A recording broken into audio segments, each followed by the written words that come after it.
नमस्ते सदा वत्सले मातृभूमे।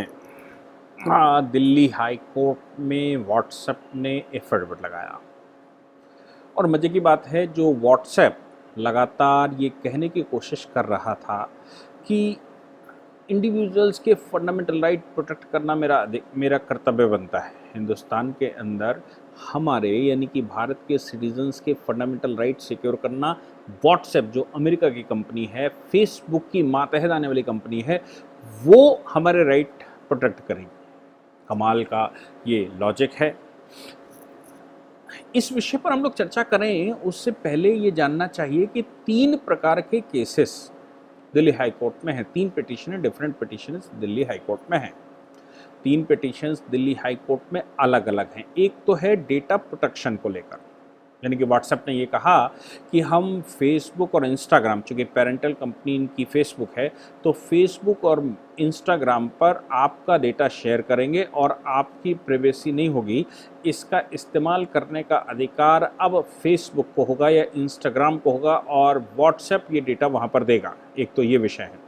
दूसरा विषय ये था कि न्यू आईटी रूल्स जो कि 2021 में पास हुए थे रविशंकर प्रसाद जी के समय पर, न्यू आईटी रूल्स को आप कैसे फॉलो करेंगे और आप उनको फॉलो करना आपका कर्तव्य बनता है, जिसमें कि ये कंपनियां ये कह रही थी अमेरिकन सारी कि भाई ये जो सारा मामला है इसमें भारत के फंडामेंटल राइट, भारत के लोगों के फंडामेंटल राइट प्रोटेक्ट करना हमारा काम है। अब देखिए, 2 कॉन्ट्राडिक्टरी बातें इसमें हैं। एक तरफ तो आप भारत के लोगों का डेटा ये कह रहे हो कि अगर व्हाट्सएप इस्तेमाल करना है तो करिए, नहीं करना है तो मत करिए, हम आपका डेटा इस्तेमाल करेंगे, हम आपकी कोई प्राइवेसी आपके नाम से नहीं होगी, आप कंसेंट दीजिए। और जो नए रूल्स उन्होंने भेजे थे उसमें वो कह रहे थे कि आप कंसेंट दीजिए कि आपके यहाँ जो कुछ भी आप डेटा डालोगे वो सारा डेटा हम फेसबुक और इंस्टाग्राम पर शेयर करेंगे। अब व्हाट्सएप पर तो हम प्राइवेट डेटा भी डालते हैं, पब्लिक डेटा भी डालते हैं, ग्रुप्स में डेटा भी डालते हैं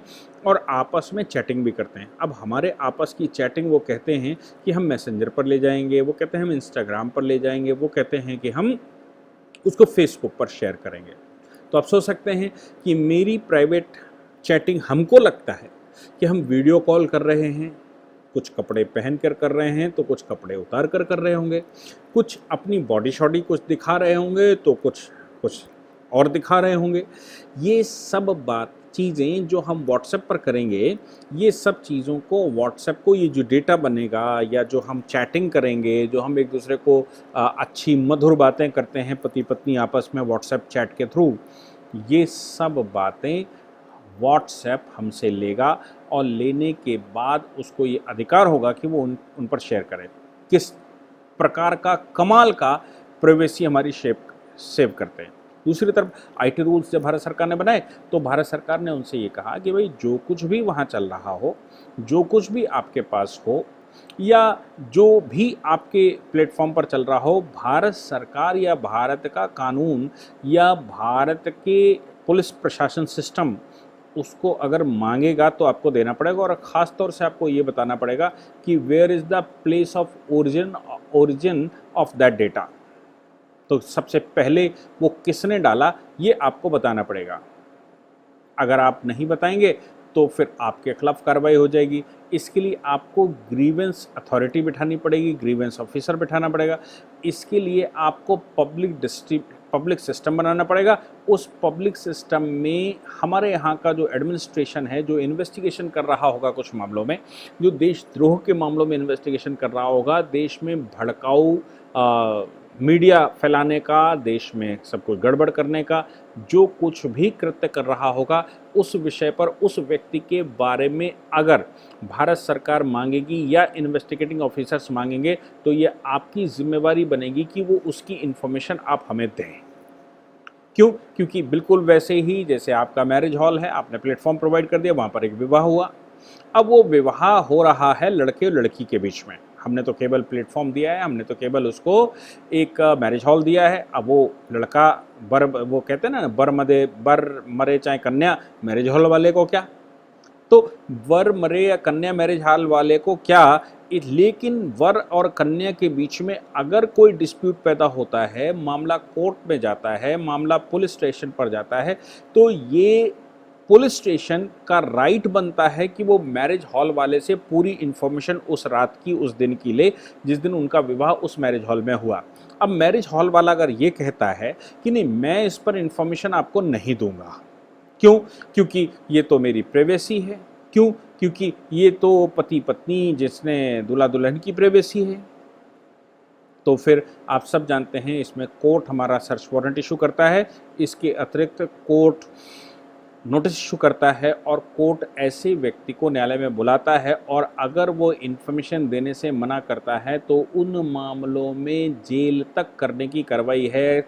जो कानूनी विषय हैं या जो कानून का समर्थन नहीं करने वाले हैं या जो कानूनी प्रक्रिया है उसमें बाधा पहुंचाने का दोषी माना जाता है।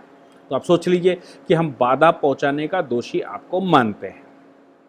अब प्लेटफॉर्म का जो खिलाड़ी है या जिसने प्लेटफॉर्म प्रोवाइड किया, वो कहता है हमारे प्लेटफॉर्म पर जो लोगों ने भी शादी ब्याह करे, जिन लोगों ने भी डिस्कशन किया, जिन लोगों ने वहाँ बंदूक चलाई, जिन लोगों ने वहाँ आतंकवाद फैलाया, जिन लोगों ने वहाँ हेट स्पीचेस फैलाई, जिन लोगों ने वहाँ धार्मिक उन्माद फैलाया, हम उनकी इन्फॉर्मेशन आपको नहीं देंगे। या उनके बीच में अगर कोई ग्रीवांस आती है तो उस ग्रीवांस को सॉल्व करने के लिए हम आपको किसी भी प्रकार की कोई फैसिलिटी नहीं देंगे, हम आपको डेटा नहीं देंगे। आप जाइए जहाँ से भी ढूंढना हो ले आइए, हम आपको डेटा नहीं देंगे। तो आप सोच सकते हैं कि ये तो ऐसा प्लेटफॉर्म क्या भारत में बनाया जा सकता है? क्या ऐसा प्लेटफॉर्म भारत में चलाया जाना चाहिए? इसलिए भारत सरकार ने आईटी रूल्स 2021 बनाकर इनसे सबसे डेटा मांगा। उस मामले में दिल्ली हाई कोर्ट में व्हाट्सएप ने ये जो लगाया, उसने कहा कि साहब ये प्राइवेसी है, ये है, वो है। तब दिल्ली हाई कोर्ट ने कहा था कि देखिए, आपको रूल्स फॉलो करना आपकी जिम्मेवारी बनती है, अगर आप रूल्स फॉलो नहीं करेंगे तो आपके खिलाफ एक्शन हो जाएगा, नहीं तो अपनी दुकान यहाँ से बंद करिए।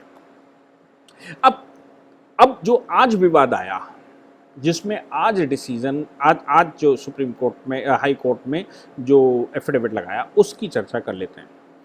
फेसबुक की तरफ से मुकुल रोहतगी जी प्रेजेंट हुए और व्हाट्सएप की तरफ से हरीश साल्वे जी प्रेजेंट हुए। इन दोनों ने वहाँ पर एफिडेविट लगाया। मामला क्या था ये समझ लीजिए। भारत में competition commission of India, CCI आपने सुना होगा, कंपटीशन कमीशन ऑफ इंडिया, और कंपटीशन कमीशन भारत में बनाया गया है MRTP एक्ट के तहत। MRTP कहते हैं manipulated restrictive trade practices act. Manipulative restrictive trade practices का मतलब होता है कि कोई भी व्यक्ति या संस्था किसी पार्टिकुलर मामले में मैनिपुलेशन नहीं कर सकती, और वो मैनिपुलेशन अगर करती है तो कंपटीशन कमीशन ऑफ इंडिया को ये राइट होता है कि वो उसके खिलाफ एक्शन ले और उसकी मोनोपोली ना बनने दे। फेसबुक की बात आती है तो फेसबुक, व्हाट्सएप और इंस्टाग्राम यहाँ पर भारत में मोनोपोली बनाने का प्रयास कर रहे थे कि हम डेटा स्पेशलिस्ट हो जाएंगे और आपके द्वारा किया गया कोई भी चैट, आपके द्वारा डाला गया कोई भी डेटा, जो व्हाट्सएप के थ्रू आपने कोई पॉलिसी शेयर की है, व्हाट्सएप के थ्रू आपने कोई डिस्कशन शेयर किया है, व्हाट्सएप के थ्रू आपने कुछ ऐसा शेयर किया है जो कि स्ट्रैटेजिकल वर्क है, जो कॉन्फिडेंशियल है, जिसका कॉपीराइट होता है, तो व्हाट्सएप ये कहता है कि वो डेटा हम ले लेंगे और वो मार्केट कर देंगे और आपका अधिकार नहीं होगा। आप सोच लीजिए कि हमने कुछ रिसर्चें की और मैंने वो रिसर्च पेपर व्हाट्सएप पर अपने मित्र को शेयर किया और कहा कि जरा इसको देख लीजिए। अब व्हाट्सएप कहता है कि ये रिसर्च पेपर मेरा हो गया, इस पर मेरा राइट हो गया और इस रिसर्च पेपर का अब हम इस्तेमाल कर सकते हैं। अब आपने चूंकि हमारे प्लेटफॉर्म पर डाल दिया है, इसलिए अब आपका इस पर कोई राइट नहीं बचा है, और आपका राइट है तो अपने हिसाब से करिए, लेकिन एटलीस्ट हमारे पास आ गया है तो हम इसका इस्तेमाल करेंगे। आपने कोई फोटो डाल दी है, कोई न्यूड फोटो डाल दी है अपने पार्टनर के लिए, पार्टनर से मतलब पति ने पत्नी को, पत्नी ने पति को, कुछ ऐसी फोटोग्राफ डाल दी हैं, कुछ ऐसी सीक्रेट बातें डाल दी, तो व्हाट्सएप कह रहा है कि ये मेरा हो गया, मैं इसको अपनी मर्जी से इस्तेमाल करूंगा। इस मामले में कंपटीशन कमीशन ऑफ इंडिया ने उनको नोटिस किया और नोटिस करके उनसे कहा कि जो आपने नई पॉलिसी बनाई है, अभी मई में वो लागू की है और फरवरी में उसको बनाकर रखा था, ये नई पॉलिसी पर आप हम उस पर संज्ञान लेते हैं और आप हमको पूरी इन्फॉर्मेशन डिस्क्लोज करिए, आप हमें बताइए कि मामला क्या था। जब पूरी बात को जानने के लिए कंपटीशन कमीशन ऑफ इंडिया ने उनसे मांगा तो जाहिर सी बात है व्हाट्सएप बताएगा नहीं कि हमारी पॉलिसी क्या है। व्हाट्सएप तो ये कह रहा था फंडामेंटल राइट सिक्योर करना मेरा काम है और आपके जो डेटा हैं वो हम चाहें तो शेयर कर सकते हैं, लेकिन हम सरकार को नहीं देंगे। भारत सरकार ने जब दिल्ली हाईकोर्ट ने उनसे कह दिया था कि अपनी दुकान को बंद करना पड़ेगा, आपका कोई काम नहीं हो सकता, तो कंपटीशन कमीशन ऑफ इंडिया के खिलाफ उनका जो नोटिस था उसके खिलाफ ही दिल्ली हाईकोर्ट चले आए। दिल्ली हाईकोर्ट से कहा कि कंपटीशन कमीशन ऑफ इंडिया ने जो हमको नोटिस किया है वो ठीक नहीं है, हम उनको जवाब देने के लिए बाध्य नहीं है, आप कृपया इस ऑर्डर को अपस्त कर दीजिए। दिल्ली हाईकोर्ट ने उनको ये कहा था कि आपको भारतीय नियम तो मानने ही पड़ेंगे, इसलिए आपको डेटा देना पड़ेगा। हालांकि उस पर डेट्स पड़े थे, लेकिन आज उस पर बड़ी बहस हुई, आज से मतलब कल उस पर बड़ी बहस हुई, और उस बहस के दौरान जो व्हाट्सएप ने कहा वो मालूम पड़ता है कि भारत सरकार की दृढ़ इच्छा शक्ति। हालांकि इस पर एक बड़ा फैक्टर हमारे देश का ऐसा है जो ये कहता है कि इन सबको बंद करो, भगाओ यहाँ से, लेकिन हमारी समझ में ये नहीं आता कि वो किस आधार पर ऐसा कहता है। अगर इनको सबको बंद करो और भगाओ यहाँ से ये फॉर्मूला है, तो फिर उसका कोई ऑल्टरनेट भारत में है क्या? अगर हमारे पास उसका कोई ऑल्टरनेट नहीं है तो फिर हम क्यों उनको भगा रहे हैं? हाँ, उनको सुधार लेंगे, क्योंकि हमारा जब तक ऑल्टरनेटिव नहीं बन जाता उस तरह का freedom of speech and expression, लोग अपनी बात नहीं कह सकते, वॉइसलेस को वॉइस नहीं मिल सकती। कल भी ऑनरेबल सुप्रीम कोर्ट ने फेसबुक के मामले में, मैंने उसका पूरा एक लेक्चर बनाया था, उसमें बताया था कि सुप्रीम कोर्ट ने कहा है कि भाई आप वॉइसलेस की वॉइस बन गए, आप पॉलिसी मेकर्स और जनता के बीच में कम्युनिकेट करने वाले बन गए, इसके लिए तो आपकी तारीफ की जानी चाहिए। लेकिन आप जो मैनिपुलेशन कर रहे हैं, आप जो एल्गोरिथम सेट कर रहे हैं, वो आपको रोकनी चाहिए, उस पर संज्ञान होना चाहिए, उस पर एक्शन होना चाहिए। तो सवाल यहाँ पर यह पैदा होता है कि ये कंपनियां जो भारत में काम कर रही हैं, भारत से रेवेन्यू जनरेट करती हैं, भारत के लोगों को बेवकूफ़ बनाकर भारत से पैसा पैदा करती हैं और भारत सरकार को आंखें दिखाती हैं, तो उसका सलूशन क्या ये है कि इनको जड़ से बंद कर दिया जाए, या उसका सलूशन ये है कि इनको सुधार दिया जाए, इनको भारत के कानूनों को, और इतने कड़े कानून भारत में बना दिए जाएं कि ये सब उन कानूनों को फॉलो करने के लिए बाध्य हो जाएं, ये उन कानूनों को मान्यता दें, ये उनको मानना ही चाहिए, और नहीं तो तब दुकान अंतिम रूप से बंद कर देंगे। और बाकी का भारत में ये जो ऑल्टरनेट तैयार कर रहे हैं सोशल मीडिया प्लेटफॉर्म्स बनाने का, कुछ ऐप्स बनाने का, या कुछ टूल्स बनाने का, कुछ प्लगइन्स, कुछ हम ये कहें कि ब्राउज़र्स बनाने का, या ओएस बनाने का, ये सब प्रयास चलते रहे हैं। अगर ये बन जाता है तो फिर भारत सरकार को एक्शन लेना आसान हो जाएगा, नहीं तो भारत के लोगों की वॉइस भी मानना भारत सरकार, या उसको खोलना भारत सरकार का काम है। अगर उसको बिल्कुल बंद कर दिया जाएगा तो लोग यही कहेंगे कि भारत सरकार ने जनता की आवाज़ बंद करना चाहती थी और डिक्टेटरशिप हो गया।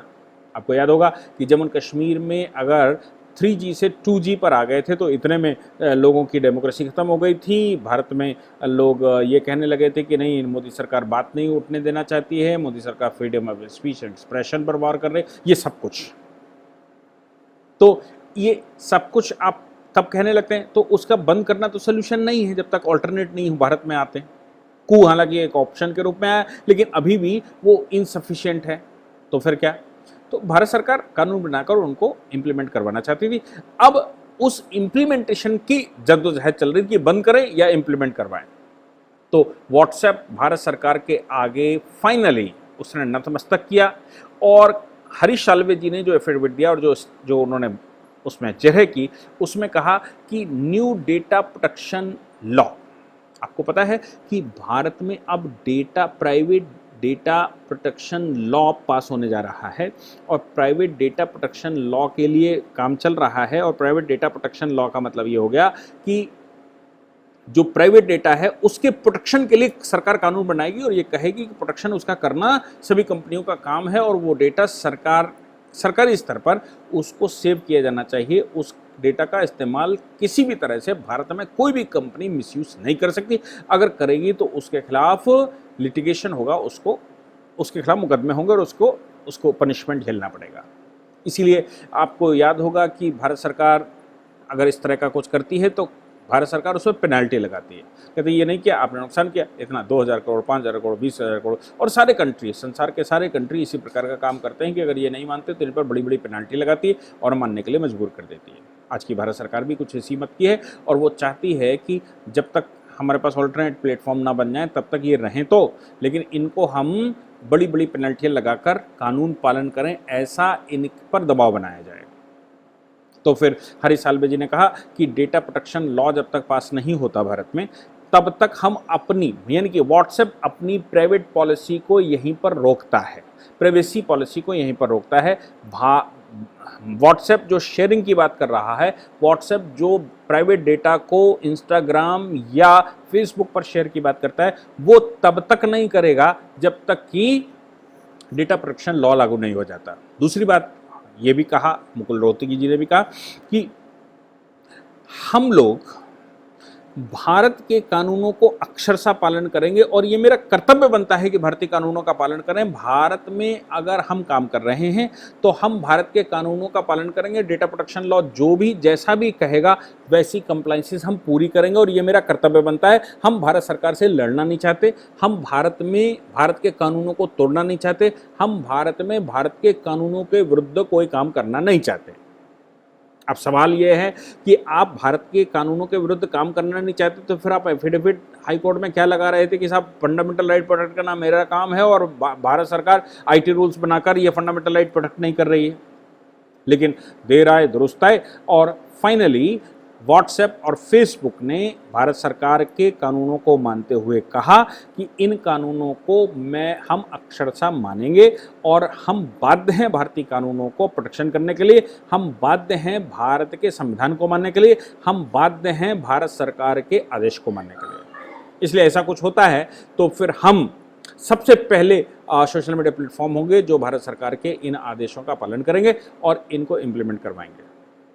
मेरा मानना है कि जो भारत सरकार करना चाहती थी, जो रविशंकर प्रसाद जी आईटी मिनिस्टर रहते हुए करना चाहते थे, वो अब हो गया है। हालांकि वो पद से जा चुके हैं, उनको कोई दूसरा दायित्व तो मिलेगा, लेकिन अभी फ़िलहाल ये आज के समीकरणों में अगर हम कहें तो फिर आज के समीकरणों में भारत सरकार जैसा करवाना चाहती थी, आईटी रूल्स को जैसे प्रकार लागू करना चाहती थी और इनके ऊपर प्रेशर बनाना चाहती थी, वो भारत सरकार ने कर लिया है। Thank you very much.